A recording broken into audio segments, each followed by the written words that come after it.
బీహార్‌లో ఓట్ల ప్రక్షాళన చేసిన తర్వాత ఇప్పుడు తమిళనాడు ప్రభుత్వం కూడా కంగారు పడుతుంది. ఎందుకు కంగారు పడుతుందంటే ఇక్కడ కూడా రోహింగ్యా ఓట్లను పెంచేసుకున్నారు. గత ఒక 10 సంవత్సరాలుగా ఇక్కడ రోహింగ్యా ఓట్లు పెరుగుతూ వచ్చాయి. కానీ ఈ డీఎంకే వచ్చిన తర్వాత దాన్ని ఎక్కువగా చేయడం మొదలుపెట్టారు. ఎందుకంటే బీజేపీ ఖచ్చితంగా ఇక్కడ ఏదో ఒకటి చేసి, ఏ చాణక్య నీతి చేసి, ఏ ప్లాన్ చేసి ఓడిస్తుందో తెలియదు. అందుకే పశ్చిమ బెంగాల్ దగ్గర ఏదైతే విధానం ఉందో, పశ్చిమ బెంగాల్ ఈ రోహింగ్యా ఓట్లతో గెలుపొందడం అనేది, అక్కడ కొంతమంది వెళ్ళి అక్కడ శిక్షణ తీసుకొని ఈ రోహింగ్యా వాళ్ళని కొంతమందిని ఇక్కడికి తీసుకొచ్చి ఇక్కడ ఓట్లు ఏర్పాటు చేస్తుంది తమిళనాడు ప్రభుత్వం కూడా. ఎందుకంటే ఇంతవరకు మన సౌత్ ఇండియాలో ఎక్కడా కూడా రోహింగ్యాల ప్రభావం ఎక్కువగా లేదు, కానీ ఇప్పుడు ఎక్కువైపోయింది.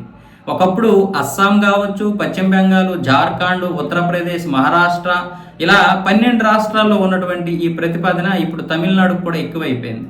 అంటే అధికారం ఎలా చేపట్టాలి, వీళ్ళందరినీ రకరకాల నియోజకవర్గాలకు పంపించేసి అక్కడ వీళ్ళ ఓటు బ్యాంకుగా తయారు చేస్తున్నారన్నమాట, వాళ్ళకి స్థానికంగా పనులు ఇప్పించేసి.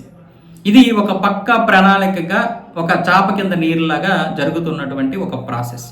ఎప్పుడైతే ఈసీ ఈ బీహార్లో ఓట్ల ప్రక్షాళన చేసిందో, ఇప్పుడు డిఎంకే పార్టీ తడుముకోవడం మొదలుపెట్టింది. అందుకే పి చిదంబరం కాంగ్రెస్ నేత ఎప్పటి నుంచే ఈ ఈసీకి అడ్డుకట్ట వేయడానికి తమిళనాడులో 6.5 లక్షల ఓట్లు ఎక్కువయ్యాయి, ఇది బీజేపీ చేస్తున్నటువంటి ఒక కుట్ర, ఈ ఓట్లు వాళ్ళకి సంబంధించినటువంటివి ఎలా వచ్చాయి, దీని గురించి ఈసీ ప్రక్షాళన చేయాలి, లేదా ఈసీకి కూడా ఈ తప్పులో భాగం ఉంది, బీజేపీకి ఒక ప్రైవేట్ సంస్థగా పనిచేస్తుందంటూ పి చిదంబరం విమర్శించినటువంటి ఈ వ్యాఖ్యలు ఈసీ తిప్పికొట్టడమే కాకుండా ఇదంతా కూడా మా ముందర కాళ్ళకు బంధమని తెలుసుకున్నటువంటి ఈసీ, మీరు దీని గురించి అంటే ఈ బీహార్ ఓట్ల సవరణకి తమిళనాడులో జరిగినటువంటి ఓట్లకి ఏంటి సంబంధం, మేము అక్కడ సవరణ చేయలేదు కావా, ఓట్లు సవరణ చేయలేదు కదా, మీరెందుకు ముందు నుంచే కంగారు పడుతున్నారు అంటూ ఈసీ కూడా పి చిదంబరానికి గట్టిగానే ఇచ్చింది. కానీ ఇక్కడ డిఎంకే పార్టీ ఎందుకు కంగారు పడుతుందంటే, ఖచ్చితంగా ఇక్కడ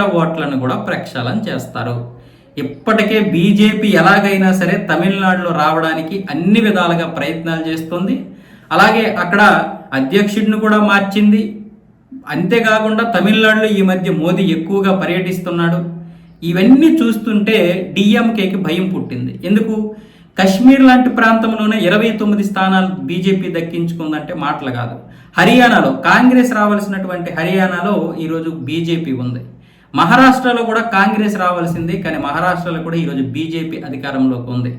ఢిల్లీలో కూడా గత 10 సంవత్సరాలుగా ఆమ్ ఆద్మీ పార్టీ చేసినటువంటి అవినీతిని ఎండగట్టడంతో ఈరోజు అక్కడ ఎడ్యుకేషన్ పర్సన్స్ కూడా తేరుకొని బీజేపీకి అధికారం ఇచ్చారు. కాబట్టి బీహార్లో ఈ 54 లక్షల ఓట్ల ప్రక్షాళన కూడా ఊహించలేకపోయారు. ఖచ్చితంగా ఇది కూడా బీజేపీకి వెళ్ళిపోతుంది. రేపు 2026లో ఉన్నటువంటి ఓటు ఎక్కడ ఉంది ఎలక్షన్ అంటే తమిళనాడులో. కాబట్టి తమిళనాడులో అన్ని విధాలుగా కూడా బీజేపీ ప్రణాళికలు రచిస్తుంది. ఈ రోహింగ్యా ఓట్లని ఇక్కడ నుంచి మా యొక్క రాజకీయాలని ఎండగట్టేస్తుంది, ఈ రోహింగ్యా ఓట్లను కూడా తీసేస్తుందని ముందు ప్రణాళికగా ఈ 6.5 లక్షల ఓట్ల గురించి తెచ్చారు. కాకపోతే ఈసీ ఖచ్చితంగా ప్రక్షాళన చేస్తుంది.